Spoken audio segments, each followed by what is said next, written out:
After months of anguish, families are reuniting in Israel, their tears of sorrow turning to joy.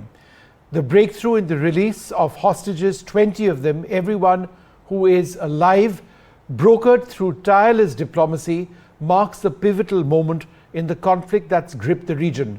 But is this the end of the war? Not yet.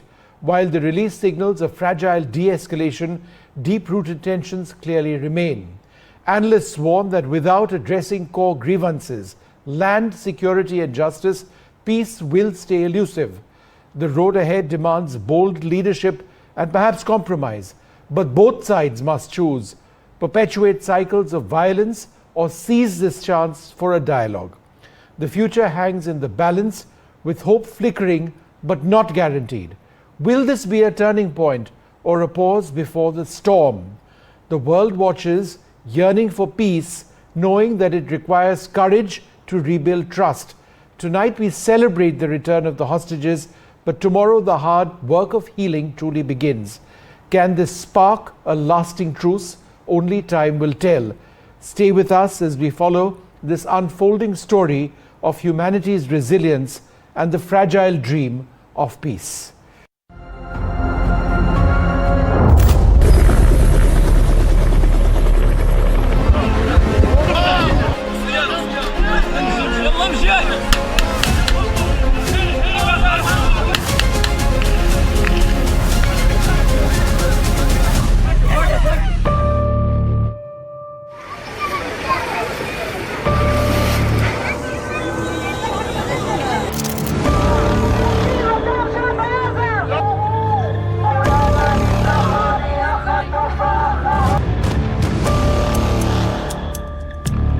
אזרחי ישראל, אנחנו במלחמה.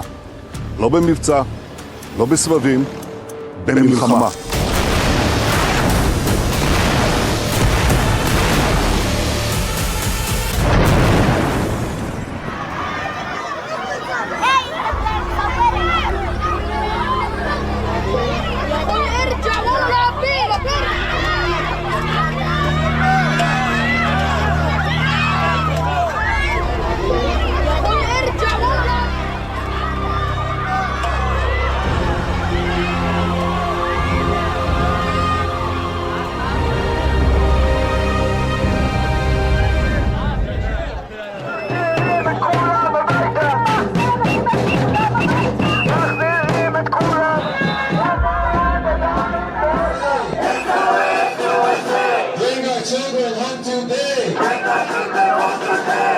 No one wants peace more than the people of Israel.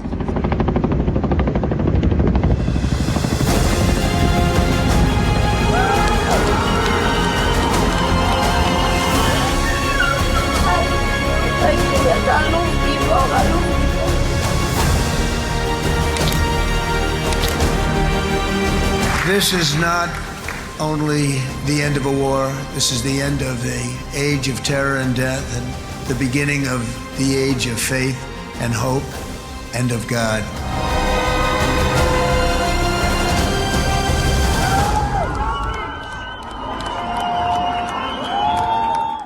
Joining us now, Blake Sifton. Blake, thanks very much for being with us. It's an incredible day all across the world, certainly in Israel. Could you describe to us the moment when the first batch of hostages actually returned to Israel?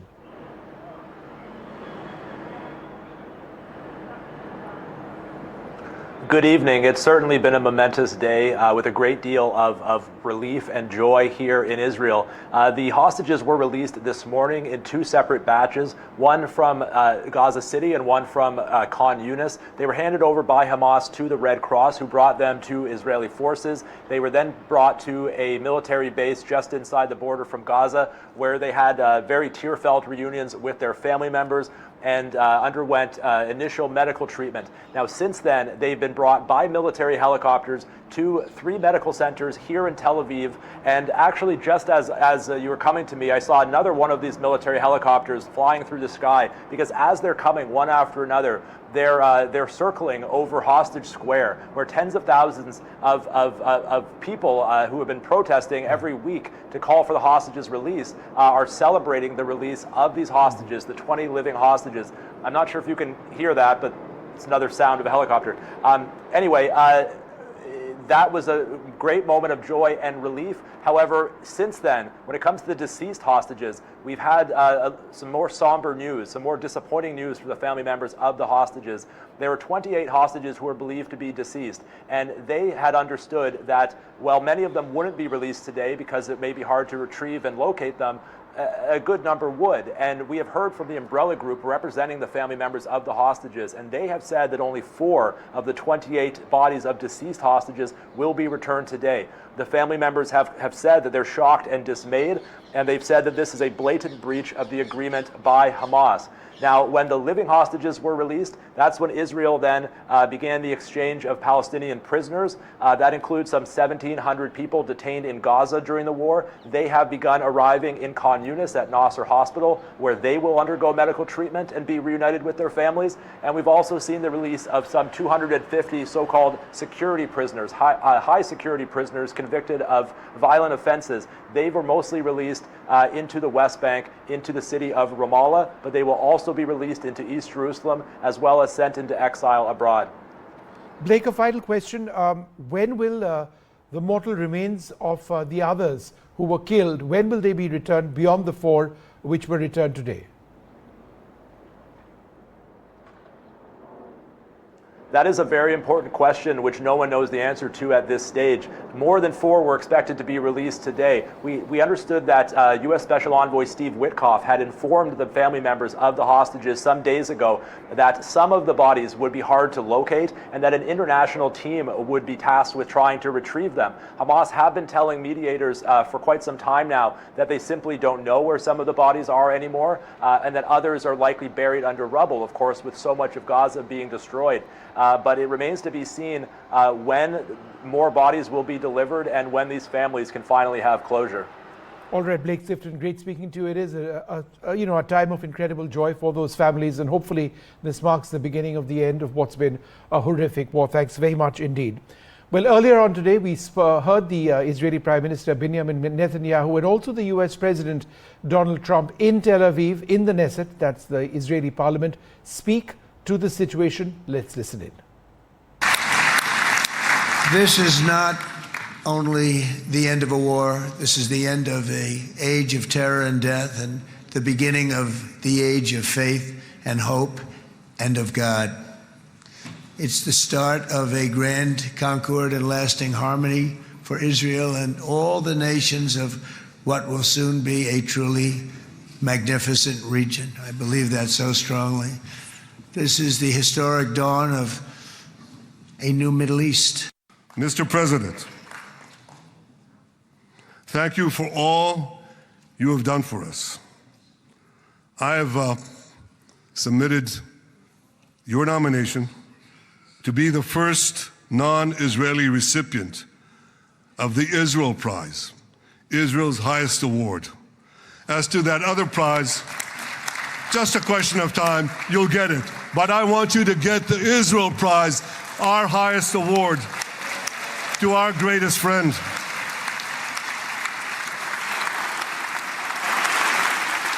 All right, well, joining us now, Benny Benjamin, a former Israeli soldier, Daniel Block, and Mohammed Khatibi. Thank you all very much for being with us. It is just wonderful news that these hostages are back, and one only hopes that the mortal remains of all the others, they all come back very soon. But Benny, let me ask you this. Is there a sense that this is genuinely the beginning of a lasting peace, or do you suspect that this is perhaps, some sort of a lull, and that, the fighting may not necessarily end? I think it must be genuine, because if it's not genuine, then it is no use of doing all this. As per my opinion, all the Palestinians from Gaza, they want peace with us, and I'm so sure about it because we are listening for more than 2 years about these Palestinians. About Hamas, I'm doubtful. If Hamas will be still there in Gaza, we'll not be able to have a peace, of course, because their agenda is something else. It's not the same agenda that public wants. And if, as per Donald Trump and as per our Prime Minister or all our friends who are talking about, if there will be peace, the peace will be without Hamas. Daniel Block, that in fact is the key point. Part of the agreement is that Hamas will be disarmed. Do you seriously expect Hamas to do that? It's hard to say at this moment in time. But, you know, as you're noting, that might be one reason why the peace wouldn't last, is there are differing goals on the parts of the different parties. Hamas doesn't want to disarm. It doesn't want to give up its place of preeminence in Gaza. For Israel, that seems like a non-negotiable point. That said, you know, as the previous guest just said, we've gone through a whole lot here to reach this position. And so there's reasons to think it might happen. There's reasons to think that Donald Trump might stay on the case of Israel in order to make sure Israel abides by different parts of the peace agreement or lives with something less than the total victory it's been achieving. And that would maybe mean Hamas still has a place of power in Gaza of some kind, and that the peace will last nonetheless. Mohammad Khatibi, realistically, Hamas is not the fighting force, the terrorist force it was even a few months back. I mean, that's effectively been destroyed. And Israel can come back literally within a period of hours, if not minutes, and then, you know, start real military operations in the few areas of Gaza which they haven't really been into. This being the case, is it all over for Hamas as a group, politically and otherwise? I don't think that Hamas has been ended, because there is a large infrastructure of tunnels that are still there, and Hamas has been able to keep the captives for more than 2 years, and Israel, with all its technology, couldn't have found them. Also, Hamas, as the other guest said, will not relinquish its weapons. Maybe some kind of peace will stand, but I think that the situation in Gaza will be like what we have seen in Lebanon.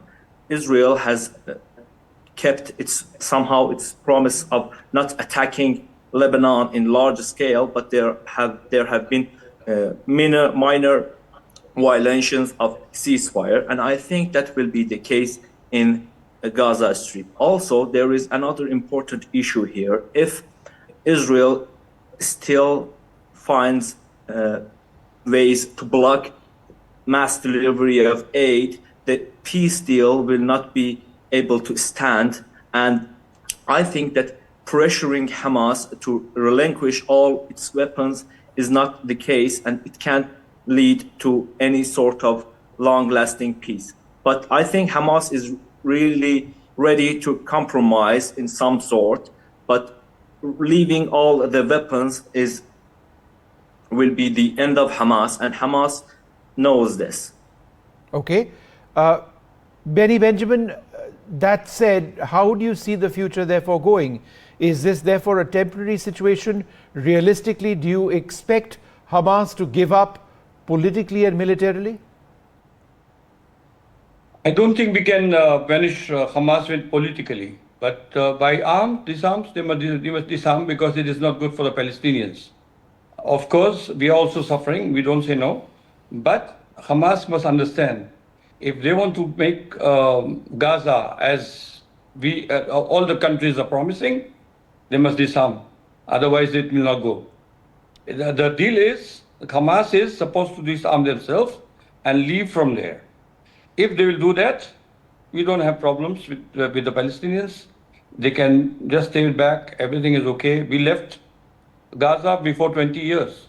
So, I mean, it was not there, we were not there at all. They were living in peace with us, we were giving them everything, including the money from Qatar. And I think they instead of giving the public, they did what they did, and it's we don't want Hamas over there. That's definitely not only we, also the Mediterranean countries or Middle East countries. They don't want Hamas there. Okay. Except the Palestinians, maybe, yes. Right. Daniel Block, it's said widely that terrorism cannot be defeated by the force of arms. But if you take a look at the situation now in West Asia, there's a fairly credible argument to suggest that by and large that's been the case. Hamas is a fragment of the military force that it once was. Hezbollah has been defeated. Iran has been silenced.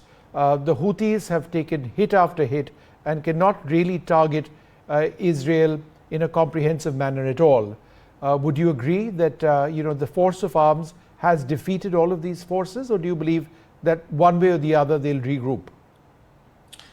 I think we should be careful about speaking about permanent victories or permanent defeats in the Middle East, particularly when it comes to this conflict. Who knows what it's going to look like 1 month from now, what it's going to look like 1 year from now, what it's going to look like 10 years from now. There's certainly a lot of people, particularly in Gaza, but really throughout the Middle East, who I think have watched what Israel has done and are really angry and quite upset about it. People who have lost both their parents, one of their parents.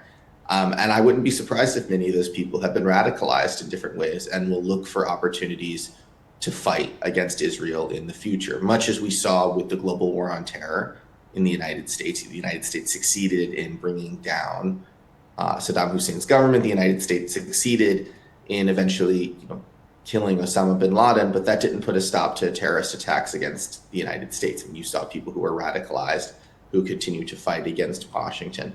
And I wouldn't at all be surprised if we see that happen here for years to come. Mohammad Khatibi, who's going to pay for the reconstruction of Gaza? Who's going to build it? I think there have been talks about Arab countries help build Gaza. But before talking about that, I would like to say that underestimating the power of the Iran's axis will be not helpful, because Hezbollah in Lebanon has its large arsenal of missiles and drones, and also the Houthis in the Yemen are capable to penetrate deep in the Iron Dome and are capable still to carry out operations in the Red Sea. Also, underestimating Hamas capabilities in Gaza is still not a case, and Hamas still controls large parts of Gaza, and if Israel withdraws without eliminating all of Hamas members, which is impossible, Hamas will control large parts of it, and the government in Gaza will not collapse.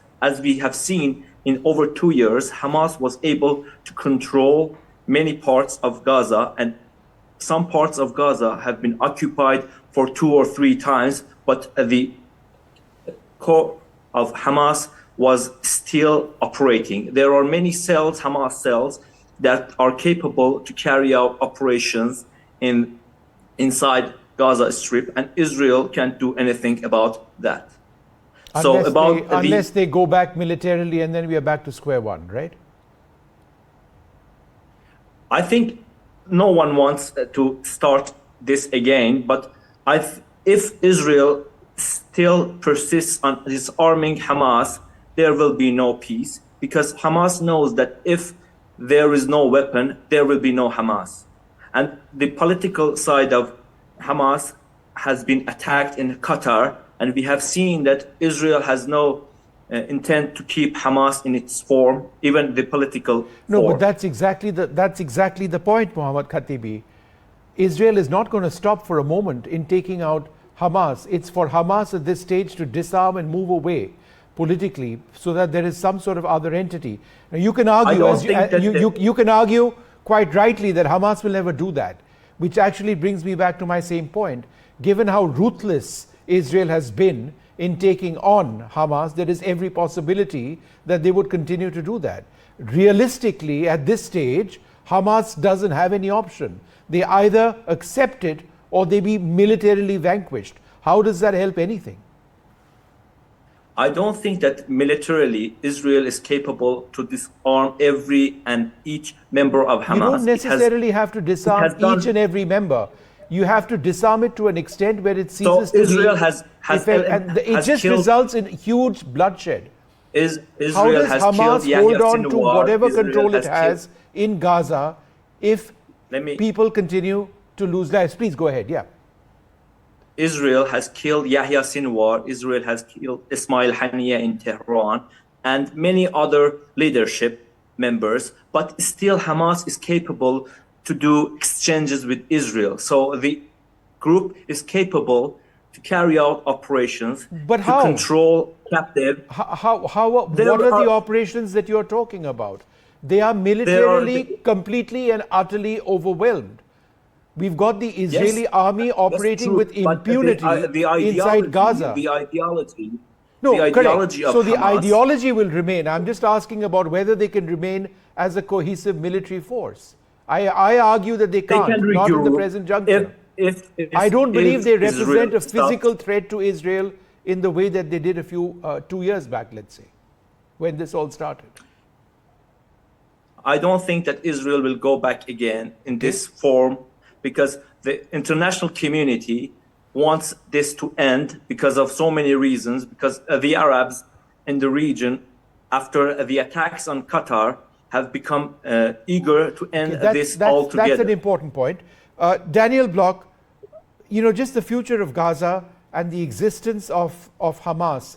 I'd met Benjamin Netanyahu a few weeks back, where he spoke for the first time about how he saw an interim authority, which is composed largely of international players, going into Gaza and providing a semblance of governance with Hamas completely out of the picture.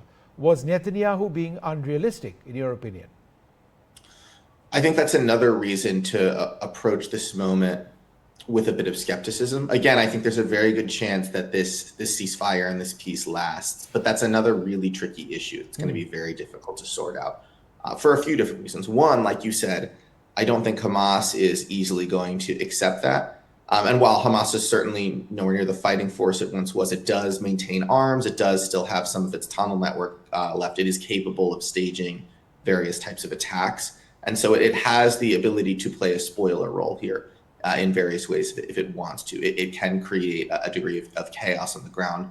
The second is, I don't think various Arab states are going to want to serve or put some kind of peacekeeping force on the ground in Gaza if they're worried they're going to get caught in crossfire between Hamas and the Israeli Defense Forces. They don't want their own soldiers to be in that position. They know that's going to look very unpopular at home. One of the reasons they want this conflict to be over is because it's very bad for them. A lot of these governments want to be closer to Israel. They want Israel as a security partner, but that's wildly unpopular with their domestic constituents. And so it puts them in a somewhat awkward situation. A lot of the specifics of who's going to be in this kind of security force have not yet been sorted out, in part because I think these questions are really hard to answer. And I want to clarify, that's not to say it can't be done. That's not to say we won't get there. But I do think that that's another one of these big unanswered questions that we're going to have to sort out before we see a lasting peace. All right, Daniel Block, Benny Benjamin, and Mohammed Khatibi. I'm out of time. Thank you all very much for being with us. But thank heavens that these hostages are back and there is a pause in the fighting. Let's just hope that the humanitarian situation in Gaza improves, that there is a free flow of aid that's required, and the loss of lives ends everywhere. Thank you all very much for being with us.